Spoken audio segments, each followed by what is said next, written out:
जय माता की। आप सभी को नमस्कार, जय श्री राम।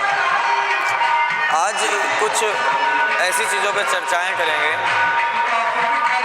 कई बार मैं यजमानों के यहाँ जाता हूँ तो मुझसे यजमान एक चर्चा करते हैं कि पंडित जी मेरे यहाँ ये कार्य नहीं होता है, कई वर्षों से मेरे यहाँ ये कार्य नहीं हुआ है, या मेरे यहाँ ये कार्य कभी हुआ ही नहीं है। तो ऐसी जगह पे कुछ चीज़ें मन में व्याप्त होती हैं, कुछ प्रथाएं ऐसी समाज में व्याप्त हैं जो अत्यधिक रूढ़िवादी हैं, जिनका किसी का कोई अर्थ किसी को पता ही नहीं है, और फिर भी वो प्रथाएं चल रही हैं, या वो प्रथाएं जो होनी चाहिए, जो विधान होने चाहिए वो नहीं चल रहे, क्योंकि उनको उसका अर्थ ही नहीं पता। तो एक समाज में जागरूकता आनी चाहिए। जैसे कि एक प्रसंग है कि एक गांव में एक बार एक विवाह हुआ, तो पुराने समय में छप्पर, भूस, पतार इत्यादि के छप्पर और मकान घर हुआ करते थे, मिट्टी के घर हुआ करते थे।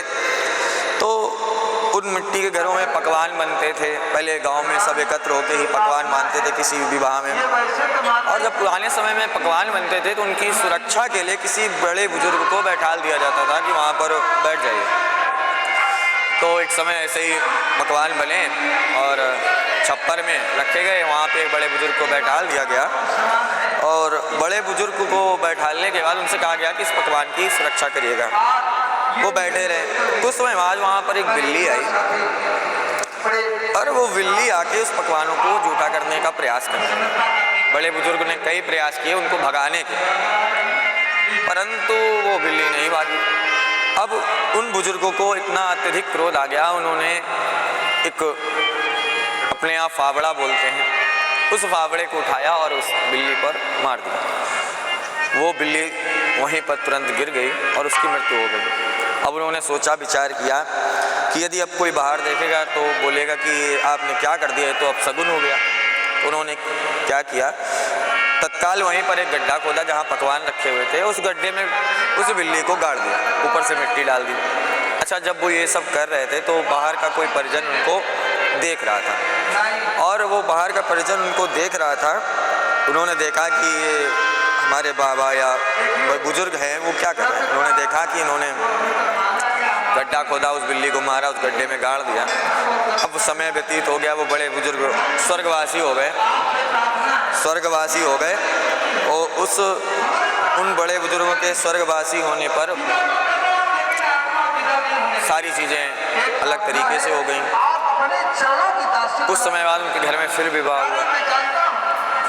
अब विवाह होने पर उस पीढ़ी में जिन्होंने उनको बड़े बुजुर्ग को ये कार्य करते हुए देखा था, वो वृद्ध हो गए। तो जब सारी प्रक्रियाएं उसी क्रम में चली, तो उस क्रम में चलने के बाद उन्होंने पूछा कि तुम्हारे यहाँ वो प्रथा हुई, तुम्हारे जब बड़े बुजुर्ग जीवित थे तो उन्होंने विवाह के एक दिन पूर्व पकवान वाले छप्पर में बिल्ली मारकर निगाड़ दी थी वहाँ पर। सब आश्चर्य में पड़ गए, ये कैसी प्रथा। फिर भी किसी ने विचार नहीं किया और बिल्ली मंगाई और उसको मारकर उस पकवान वाले कमरे में गाड़ दिया। किसी को कुछ भी नहीं पता इसका क्या अर्थ है, लेकिन उन बुजुर्ग ने कहा कि आप यहाँ ऐसी प्रथा होती थी, तो उन्होंने मान लिया और उस बिल्ली को मारकर वहाँ गाड़ दिया।